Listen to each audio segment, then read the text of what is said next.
Hi అండి. దొండకాయ curry ఇలా వండుకోండి, సూపర్ ఉంటుంది.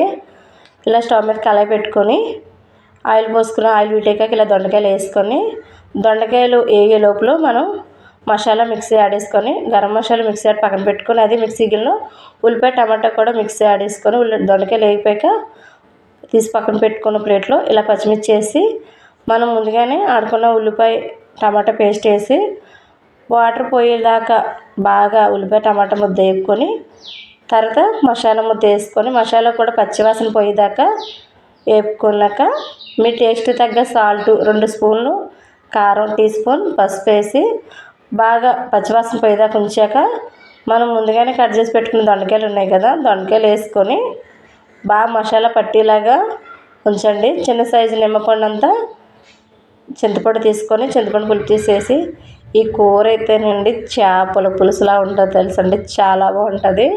మీరు కూడా ఒకసారి ట్రై చేయండి. మీకు ఎలాగొచ్చింది నాకు కామెంట్ చేయండి.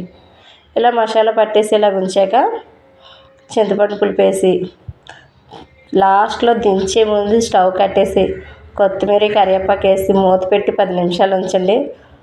మీరే అంటారు చాలా బాగుంది కూర అని.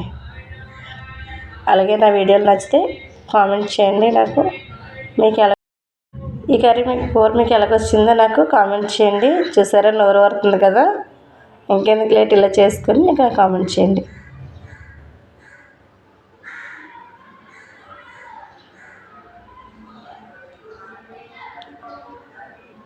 సేమ్ చేపల కూరలా ఉంటుందండి.